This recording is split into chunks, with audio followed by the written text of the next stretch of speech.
Hello everyone, I am Smitra Sai and today in this video I will discuss about the topic flip-flop.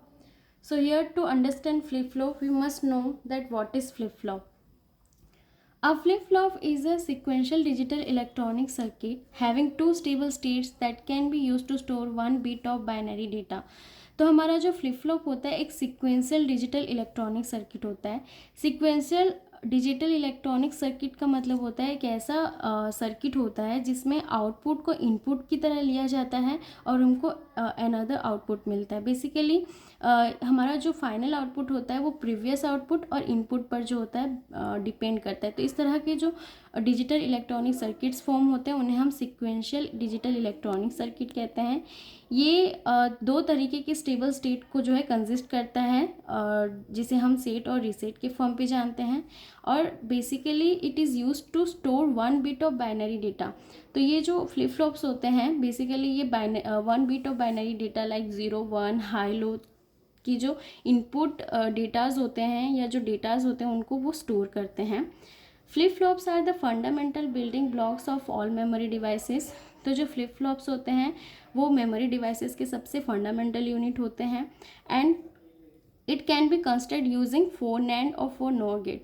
जो flip flops होते हैं या तो ये 4 NAND gate या फिर 4 नॉर गेट से मिलकर बने हुए होते हैं। हम इन्हें नैंड गेट और नॉर गेट दोनों में से किसी एक तरह के गेट को यूज़ करके भी बना सकते हैं। So it is all about the flip flop. Now we come to the term और the point types of flip flop. तो बेसिकली फ्लिप फ्लॉप जो होते हैं वो ये 5 तरह में होते हैं। The first is SR flip flop, second JK flip flop, third D flip flop, fourth T flip flop and the last master slave flip flop. But in this video we only discuss about two types of basic flip flop, SR flip flop and JK flip flop. Now we come to the point, what is SR flip flop?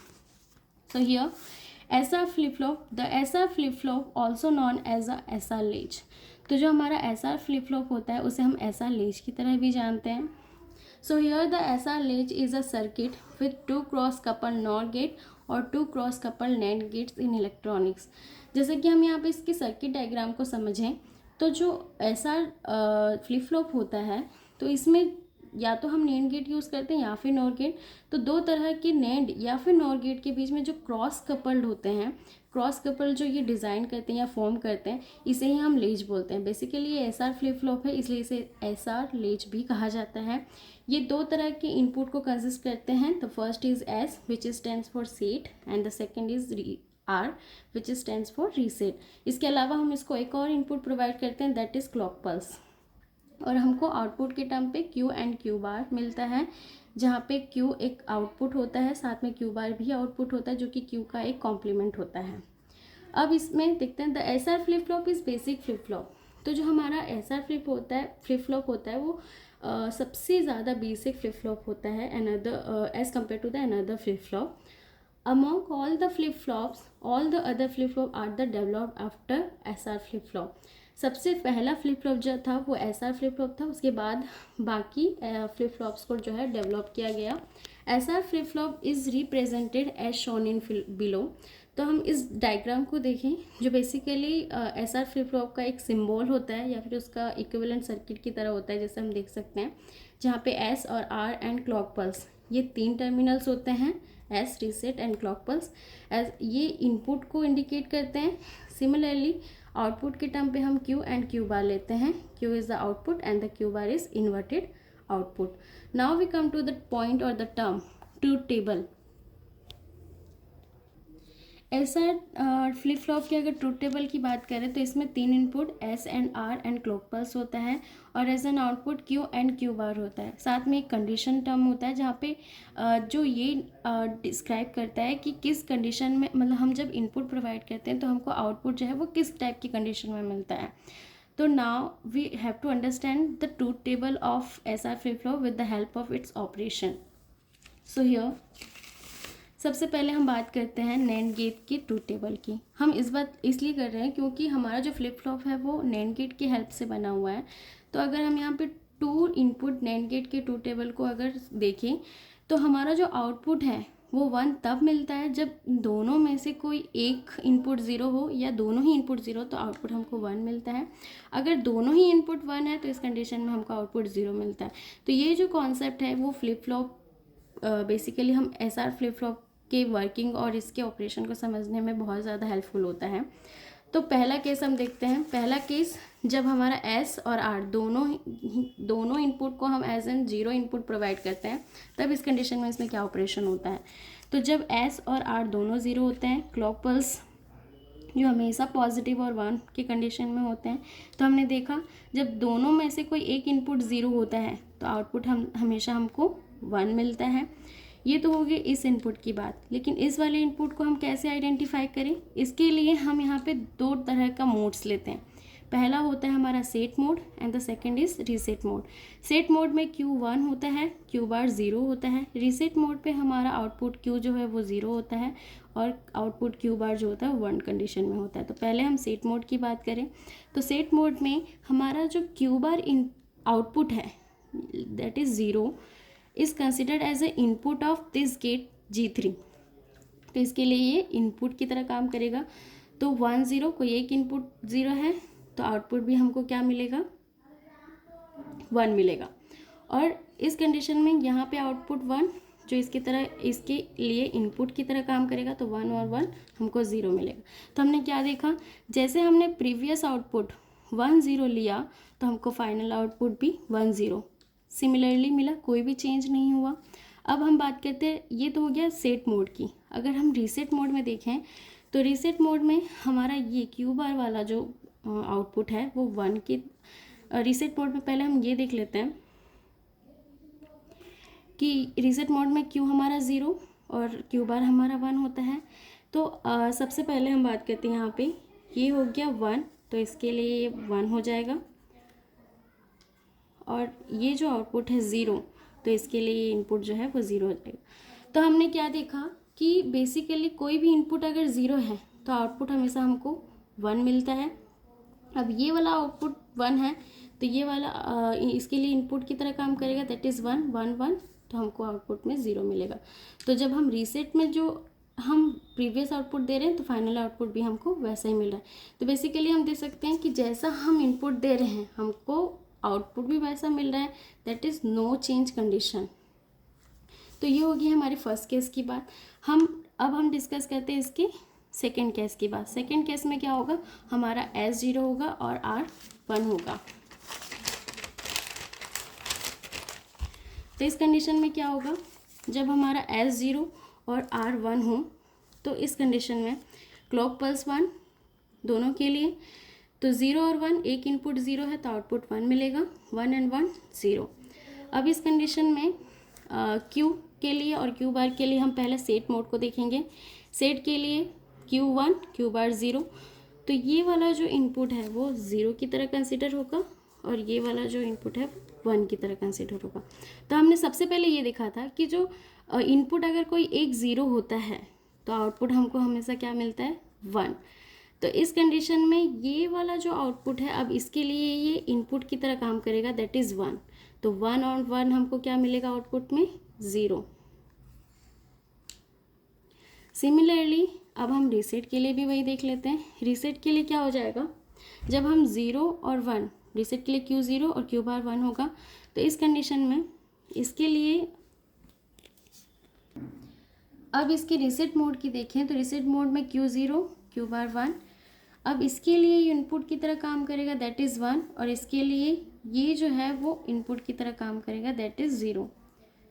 तो 1 and 1 output मिलेगा हमको फिर से 0 और 0 0 output मिलेगा हमको फिर से 1। तो इस दोनों ही कंडीशन में चाहे हम सेट मोड यूज़ करें या रीसेट मोड यूज़ करें हमको आउटपुट जो है वो 0 1 मिल रहा है दैट इज़ 0 एंड 1 0 एंड 1। और ये 0 और 1 जो कंडीशन होता है बेसिकली वो रीसेट के लिए होता है। उसी तरह अब हम थर्ड केस देखते हैं। थर्ड केस में कब क्या होगा, जब हमारा S जो है वो 1 होगा और R जो है वो 0 होगा। तब इस कंडीशन में इसमें क्या ऑपरेशन होगा, that is S 1 R 0 clock pulse 1। तो 0 और 1 तो 0 और 1 में ये हमारा हो जाएगा 1 अगर कोई भी इनपुट 0 है तो आउटपुट 1 मिलेगा, 1 एंड 1 0। तो ये इसके लिए 0 और ये इसके लिए 1 इनपुट प्रोवाइड हुआ। अब यहाँ पे भी हम सेट और रीसेट मोड देखेंगे, दैट इज़ 1 एंड 0, 0 एंड 1। तो here first term 0 0 0 1 and here 1, सो 1 1 0। तो हमको आउटपुट जो है वो 1 0 प्रोवाइड हुआ जब हमने 1 0 दिया। अब सेकेंड कंडीशन रीसेट मोड देखेंगे। तो रीसेट मोड में अब इसका जो ये वाला इनपुट है वो हो जाएगा 1 और जो ये वाला इनपुट है वो हो जाएगा 0। तो इस कंडीशन में 1 कोई भी एक इनपुट, जब इस कंडीशन में हमारा पहले हम देख लेते हैं यहाँ पे, अगर 0 1 0 1 मतलब कोई भी एक इनपुट अगर 0 है तो आउटपुट हमको क्या मिलेगा हमेशा, यहाँ पे अगर हम कोई भी इनपुट 0 है तो आउटपुट हमेशा हमको क्या मिलेगा, 1 मिलेगा, दोनों में से कोई इनपुट। अब ये वाला आउटपुट जो है वो इसके लिए इनपुट का काम करेगा 1 1। तो जब 1 1 इनपुट हम प्रोवाइड करेंगे तो आउटपुट हमको क्या मिलेगा, 0। तो दोनों ही टर्म में क्या हो रहा है, हम सेट मोड में देखिए या रीसेट मोड में हमको आउटपुट जो है वो हमेशा 1 0 मिल रहा है, और 1 0 जो होता है वो सेट का कंडीशन होता है। सेट की कंडीशन में क्यू हमको 1 और क्यू बार हमको 0 मिलता है। तो हम ये देख सकते हैं हमको आउटपुट कैसा मिल रहा है, 1 0, जो कि सेट का मोड होता है। अब सबसे लास्ट केस देख लेते हैं। लास्ट केस में क्या होगा, जब हमारा एस भी 1 होगा और आर भी 1 होगा। तो इस कंडीशन में 1 एंड 1 और क्लॉक पल्स भी 1 एंड 1। तो हमको पता है जब दोनों इनपुट 1 होते हैं तो आउटपुट 0 मिलता है। सिमिलरली इसमें भी। अब इसमें हम सेट और रीसेट दोनों ही देखते हैं। तो सेट में जब इसको हम 1 0 0 1, so here it is recommended as 0 and it is 1, so 0 0 1 and 0 1 1। तो इस तरह से इसमें दोनों ही आउटपुट हमको 1 मिल रहे हैं, जो कि पॉसिबल नहीं है। अब हम रीसेट के लिए भी देख लेते हैं। रीसेट के मोड पे क्या होगा, इसके लिए हो जाएगा 0 0 0 1 हो जाएगा और ये हो जाएगा 1, तो 0 1 भी हमको फिर से 1 एंड 1 मिलेगा, जो कि पॉसिबल ही नहीं है, क्योंकि क्यू बार जो आउटपुट होता है वो क्यू का कॉम्प्लीमेंट होता है। तो क्यू बार का जो आउटपुट होता है वो हमेशा क्यू के अपोजिट या इसका इन्वर्टेड फॉर्म मिलता है। लेकिन यहाँ इस कंडीशन में क्या हो रहा है कि दोनों ही आउटपुट जो है वो सेम मिल रहा है, जो कि पॉसिबल नहीं होता है। तो इस कंडीशन में जो हमको आउटपुट मिल रहा है, हम देख सकते हैं कि ये नॉट डिफाइंड या अनडिफाइंड कंडीशन में होता है। तो इस तरह से जो RS फ्लिप फ्लॉप होता है, इसका सबसे पहला ड्रॉबैक ये होता है कि इसमें जो हमारा दोनों इनपुट जब हम इसको 1 1 प्रोवाइड करते हैं तो इस कंडीशन में ये नॉट डिफाइन होता है, क्योंकि इसमें दोनों ही आउटपुट सेम मिलते हैं, जो कि पॉसिबल नहीं है।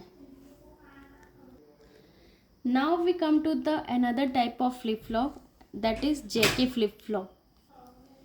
जिस तरह से हमने देखा कि SR फ्लिप फ्लॉप में जब हम दोनों ही इनपुट 1 1 प्रोवाइड करते हैं तो हमको सेम आउटपुट मिलता है, जो कि पॉसिबल नहीं है। इस कंडीशन में जो है वो अनडिफाइंड होता है। तो इसको रेक्टिफाई करने के लिए हम एक another type of modified flip flop जो होता है उसको कंस्ट्रक्ट करते हैं। इस मॉडिफाइड फ्लिप फ्लॉप को हम JK फ्लिप फ्लॉप कहते हैं, that is known as a JK flip flop. Similarly SR flip flop के जैसा ही होता है, बस इसका इसमें भी 2 स्टेबल स्टेट्स होते हैं, that is set and reset. ये भी हमारे इनपुट जो डेटास होते हैं उनको स्टोर करते हैं। इनमें 2 states like set input and reset input होता है। इनमें भी 2 output Q and Q bar होता है। बेसिकली हम इसके इस सिंबल को देखते हैं, that is the symbol of JK flip flop. यहाँ पे J एंड K जो कि इनपुट की तरह कंसिडर होते हैं, जहाँ पे हम as an input clock pulse देते हैं, और output Q and Q bar, that is Q is the output and Q bar is the inverted output.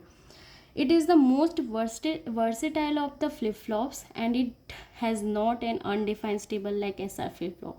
तो JK flip flop basically SR flip flop ही होता है, but the difference is that जिस तरह से हमको SR फ्लिप फ्लॉप में undefined case मिलता है, JK फ्लिप फ्लॉप में हमको वैसा अनडिफाइंड केस नहीं मिलता है। अब इसके हम सर्किट डायग्राम की बात करते हैं। तो सिमिलरली इसमें भी हम 4 तरह के NAND गेट का यूज़ करते हैं, और इनपुट के 2 इनपुट टर्मिनल हम यहाँ पे देख पा रहे हैं। First is J and the second is K। यहाँ पे J जो है वो सेट टर्मिनल सेट इनपुट की तरह बिहेव करता है एंड के जो है वो रीसेट की तरह। और एज एन इनपुट हम क्लॉक पल्स जो होता है वो प्रोवाइड करते हैं। साथ में यहाँ आउटपुट जो होता है क्यू एंड क्यू बार, जहाँ क्यू बार जो है वो आउटपुट क्यू का एक कॉम्प्लीमेंट होता है, इन्वर्टेड फॉर्म होता है। तो ये दो इसका बेसिक कंस्ट्रक्शन हो गया। अब हम जे के फ्लिप फ्लॉप के ट्रूथ टेबल की बात करते हैं। तो बेसिकली ये भी इनपुट के टर्म पे हमको J and K and here the clock pulse and as an output हम क्यू एंड क्यू बार लेते हैं और स्टेटमेंट होता है। तो क्लॉक पल्स हमेशा पॉजिटिव होता है और यहाँ पे हम जे और के 0 0 0 1 1 0 और 1 1 के फॉर्म पे सिमिलरली हम इनपुट देते हैं, जैसा कि एसआर फ्लिप फ्लॉप में हमने दिखा था। अब हम इसके ऑपरेशंस को समझते हैं। इसका जो सर्किट डायग्राम होता है वो थोड़ा डिफरेंट होता है, क्योंकि यहाँ पे हम जो होते हैं 3 तरह के इनपुट लेते हैं बेसिकली। एक तो जे के होता है और एक क्लॉक पल्स हम प्रोवाइड करते हैं। साथ में इस वाले गेट के लिए इनपुट जो होता है वो इस वाले गेट का आउटपुट काम करता है। सिमिलरली इस वाले गेट का जो आउटपुट होता है वो इस वाले गेट के लिए इनपुट की तरह काम करता है। तो ये जो होता है जे के फ्लिप फ्लॉप होता है, जो कि एसआर फ्लिप फ्लॉप के मॉडिफाइड फॉर्म होता है। अब इसमें हम देखते हैं कि जे के फ्लिप फ्लॉप में क्या होता है कि पहले कंडीशन में जब जे और के दोनों ही ज़ीरो हो, यानी कि जे भी ज़ीरो के भी ज़ीरो, क्लॉक पल्स 1 एंड 1। अब ये वाला इनपुट हमको नहीं पता दोनों में ही, तो हम यहाँ पे ये देख सकते हैं कि दोनों में से अगर कोई इनपुट ज़ीरो हो तो ऑब्वियसली हमारा नैंड गेट का आउटपुट जो होता है वो 1 मिले, चाहे ये इनपुट चाहे कुछ भी हो। तो इस कंडीशन में 1 1 मिल गया। अब इस गेट के लिए ये वाला इनपुट, इसके लिए हमको वही फिर से 2 स्टेट सेट एंड रीसेट लेना पड़ता है। सेट रीसेट के लिए पहला होगा 1 and 0 and the second 0 and 1। तो इसके लिए ये वाला जो होगा वो हो जाएगा हमारा, इस कंडीशन में ये वाला जो आउटपुट है वो हो जाएगा हमारा 1 और जो ये वाला जो आउटपुट है वो हो जाएगा 0। तो 0 1 के लिए हमको मिलेगा 1 और 1 1 के लिए 0। तो जो हमने इनपुट प्रोवाइड किया, जो हमने प्रीवियस आउटपुट प्रोवाइड किया, फाइनल आउटपुट भी हमको वैसा ही मिला, that is no change. Reset के केस में भी वैसा ही होगा, हमको आउटपुट में 0 और 1 मिलेगा, तो इसमें भी कोई चेंज नहीं होगा। तो हम देख सकते हैं जैसा हम यहाँ पे क्यू एन ले रहे हैं तो आउटपुट भी हमको वैसा ही मिलता है। तो ये नो चेंज केस होता है। अब सेकेंड केस देख लेते हैं। सेकेंड केस जब जे 0 हो और के 1 हो, यानी कि जे 0 और के 1, तो इस कंडीशन में क्या होगा, क्लॉक पल्स 1 एंड 1। तो हमने यहाँ पे देखा दोनों में से कोई एक इनपुट 0, तो आउटपुट ऑब्वियसली 1 होगा। लेकिन यहाँ के लिए हमको इनपुट ये पता होनी चाहिए, इसके लिए हम यहाँ पे सेट और रीसेट वाला कंडीशन लेंगे। पहला लेंगे 1 0 0 1, तो ये वाला जो आउटपुट है वो 1 की तरह मिलेगा और ये वाला जो आउटपुट है वो इसके लिए इनपुट एज एन वर्क 0 1 करेगा, 0 के टर्म मिलेगा। तो ये 1 हो जाएगा, 1 1, ये 0 हो जाएगा। तो इस वाले गेट के लिए अब हमको आउटपुट चाहिए, तो ये होगा दैट इज़ 0 और ये इसके लिए हो जाएगा 1। तो 0 और 1, तो इस कंडीशन में क्या हो जाएगा, अब हमने देखा कि ये 0 1, कोई एक इनपुट अगर 0 होता है तो आउटपुट हमको क्या मिलता है, यहाँ पे 1 मिलेगा। अब यही आउटपुट इसके लिए इनपुट की तरह काम करेगा 1, तो 1 1 हो जाएगा हमारा यहाँ 0। तो इस तरह से आउटपुट 0 और 1 मिला। और वही कंडीशन अगर हम रीसेट के लिए अप्लाई करेंगे तो सिमिलरली आउटपुट 0 और 1 ही मिलेगा। तो इस कंडीशन में हमको आउटपुट जो है वो 0 1 मिल रहा है और 0 1 जो आउटपुट जो होता है वो रीसेट की कंडीशन में मिलता है। तो यहाँ पे जो हमारा कंडीशन होगा वो रीसेट का होगा। अब हम थर्ड कंडीशन देखते हैं, थर्ड केस देखते हैं। थर्ड केस में जब हमारा J1 होगा और K0 होगा, तो इस कंडीशन में क्या होगा, J1 and K0, clock pulse 1 and 1। तो हम यहाँ देख लेते हैं दोनों में से कोई एक इनपुट 0, तो आउटपुट ऑब्वियसली 1 होगा। लेकिन इसके लिए हमको यहाँ पे सेट और रीसेट कंडीशन देखना पड़ेगा, दैट इज़ 1 एंड 0, 0 एंड 1। तो इसलिए ये वाला जो इनपुट होगा वो एज एन 1 प्रोवाइड होगा और ये वाला जो आउटपुट है वो इसके लिए एज एन इनपुट जो है 0 प्रोवाइड होगा। तो दोनों में से कोई भी एक 0 होगा तो इसका भी इनपुट हम आउटपुट जो है वो 1 की तरह मिलेगा। तो एक इनपुट इसका 1, इसका एक इनपुट 1 हो गया। अब ये यहाँ पे हम इसको, इसका जो आउटपुट है इसके लिए इनपुट की तरह काम करेगा, दैट इज़ 0। तो दोनों में से कोई एक अगर 0 हो जाता है तो आउटपुट हमको 1 मिलता है। अब ये वाला जो आउटपुट है वो इसके लिए इनपुट की तरह काम करेगा, दैट इज़ 1 1 0। तो ये तो सेट के लिए हो गया। रीसेट के लिए भी इसमें सेम वही प्रोसेस होता है और आउटपुट हमको 1 और 0 मिलता है। तो यहाँ पे रीसेट या सेट दोनों ही अप्लाई करें, हमको आउटपुट 1 एंड 0 मिलता है। और अब आउटपुट 1 और 0 जो होता है वो सेट का कंडीशन होता है। अब हम आते हैं सबसे लास्ट फोर्थ केस में। फोर्थ केस में क्या हो रहा है कि जब हमारा जे और के दोनों ही 1 और 1 कंडीशन में होगा तब क्या होगा। तो इस कंडीशन में क्या होगा हम पहले देख लेते हैं। J1 K1 clock pulse 1, here also 1। अब ये तो हो गया 1 1। अब ये वाला इनपुट हम यहाँ से डिफाइन करेंगे सेट और रीसेट के टर्म पे, 1 0 एंड 0 1। तो पहले कंडीशन में जब हमने 1 और 0 दिया, मतलब जब हमारा ये वाला आउटपुट इसके लिए इनपुट का काम करेगा, दैट इज़ 1, और जो ये वाला आउटपुट है इसके लिए इनपुट की काम करेगा, दैट इज़ 0। अब कोई भी एक टर्मिनल 0 है तो आउटपुट हमको 1 मिलेगा, और 1 1 पूरा 1 है तो आउटपुट हमको 0 मिलेगा। अब इसके लिए ये 0 है, कोई भी एक टर्मिनल इनपुट अगर 0 है तो इसका आउटपुट हमको 1 मिलेगा, और ये आउटपुट इसके लिए इनपुट की तरह काम करेगा 1 1, तो ये हो जाएगा 0। तो जब हम 1 0 प्रोवाइड कर रहे हैं तो हमको 0 1 मिला, यानी कि हम सेट प्रोवाइड कर रहे हैं तो हमको रीसेट मिल रहा है, इसका अपोजिट। अब वही हम रीसेट के लिए देख लेते हैं। रीसेट के लिए क्या होगा। अब इस कंडीशन में ये जो इनपुट है वो होगा 0, ये वाला, और ये वाला जो आउटपुट है इसके लिए इनपुट की तरह काम करेगा जो होगा 1।